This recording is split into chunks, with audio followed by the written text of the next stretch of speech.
नमस्कार दोस्तों, आज के हमारे इस वीडियो में हम आपके लिए भादो मास की शुक्ल पक्ष की चतुर्थी को किए जाने वाले गणेश चतुर्थी के व्रत की कथा लेकर आए हैं।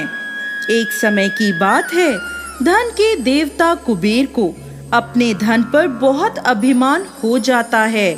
वह सोचते हैं, मैं दुनिया में सबसे ज्यादा धनवान हूँ, मुझे अपने धन का प्रदर्शन करना चाहिए। ऐसा सोचकर उन्हें ख्याल आता है कि क्यों ना मैं देवताओं को एक एक दिन अपने महल में भोजन का निमंत्रण दूं और सबको अपना धन वैभव दिखाऊं। ऐसा सोचकर वह सर्वप्रथम भोलेनाथ को अपने महल में भोजन करने का निमंत्रण देने कैलाश पर्वत पहुँचे। भोलेनाथ उनकी मंशा समझ गए। कुबेर का अभिमान समाप्त करने के लिए उन्होंने कुबेर से कहा, मैं आपका आमंत्रण स्वीकार नहीं कर सकूंगा, लेकिन मैं अपनी जगह गणेश को आपके साथ भेज देता हूँ। यह सुन कुबेर ने सोचा, मुझे तो अपना धन वैभव दिखाना है। भोलेनाथ न सही, उनका पुत्र ही सही, वह हाँ कर देते हैं और गणेश जी को अपने साथ लेकर अपने महल पहुंचते हैं। महल पहुंचते ही कुबेर गणपति को अपना धन ऐश्वर्य दिखाना शुरू कर देते हैं। यह देख विद्या और बुद्धि के दाता गणेश जी कुबेर की मंशा समझ जाते हैं। अब जब गणेश जी खाना खाने बैठते हैं तो कुबेर उन्हें सोने की थाली में विभिन्न प्रकार के पकवान परोसते हैं। अब गणेश जी खाना खाना शुरू करते हैं। देखते ही देखते गणेश जी कुबेर के महल में बना सारा भोजन खा जाते हैं। उसके बाद भी उनकी भूख शांत नहीं होती। वो कहते हैं, और खाना लाओ। तब कुबेर बोले, महाराज, महल में बना सारा भोजन समाप्त हो गया है। गणेश जी कहते हैं, घर में जो भी फल फूल आदि हैं वो ले आओ। कुबेर जी वो भी गणपति जी को दे देते हैं। उसे खाने के बाद गणेश जी कहते हैं, मैं तो अभी भी भूखा हूँ।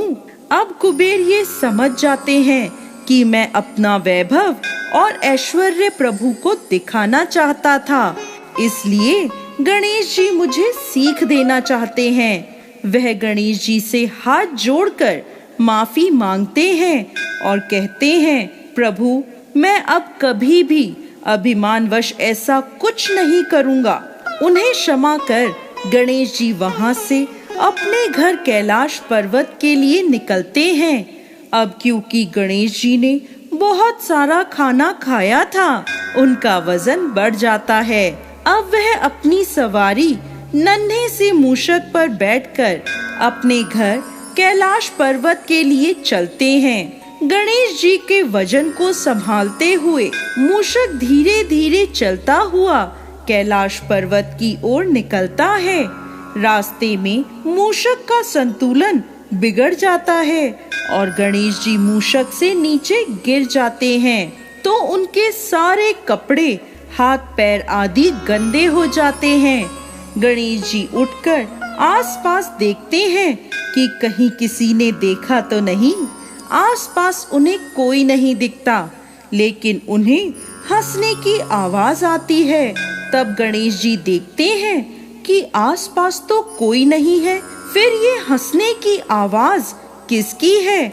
गणेश जी की नजर आसमान में चंद्रमा पर पड़ती है, जो उन्हें देखकर हंस रहे होते हैं। चंद्रमा को हंसता हुआ देखकर गणेश जी को क्रोध आ जाता है। वो क्रोध में चंद्रमा को श्राप देते हैं, तुम्हें अपनी सुंदरता पर बहुत अभिमान है, आज से तुम्हारा यह रूप नहीं रहेगा।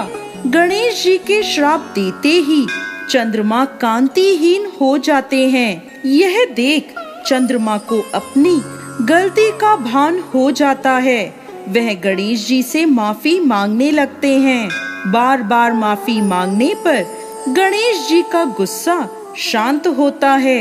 वह चंद्रमा से कहते हैं, मैंने जो आपको श्राप दिया है वह पूर्ण रूप से समाप्त नहीं होगा, परंतु माह में एक दिन आप पर श्राप का पूर्ण असर दिखाई देगा। उस दिन आप किसी को भी दिखाई नहीं देंगे। तब से चंद्रमा अमावस्या के दिन चंद्रमा किसी को भी दिखाई नहीं देता। गणेश जी आगे कहते हैं, इसके बाद आपकी कलाएं बढ़ती जाएंगी और पूर्णिमा के दिन आप अपने पूर्ण स्वरूप में दिखाई देंगे। फिर पूर्णिमा के बाद अमावस्या तक आपकी कलाएं घटती जाएंगी। साथ ही साथ गणेश जी उन्हें एक वरदान देते हैं, हर चतुर्थी पर जब मेरी पूजा होगी आपकी भी पूजा की जाएगी। आपको अर्घ देने के बाद ही चतुर्थी का व्रत पूर्ण माना जाएगा। साथ ही साथ गणेश जी ने कहा, क्योंकि आज गणेश चतुर्थी है और आपने मेरा अपमान किया है, इसलिए आज के दिन यदि कोई आपको देख लेगा तो वह कलंक का भागी बनेगा। तब से लेकर आज तक हर गणेश चतुर्थी के दिन चंद्रमा के दर्शन नहीं किए जाते। ऐसा माना जाता है कि यदि इस दिन कोई भी चंद्रमा के दर्शन कर ले तो उसे दोष लगता है। तो दोस्तों, कैसी लगी आपको आज की हमारी गणेश चतुर्थी की ये कहानी? हमें कमेंट बॉक्स में लिखकर जरूर भेजें। साथ ही साथ आपके अपने चैनल को सब्सक्राइब करना ना भूलें। जय श्री गणेश।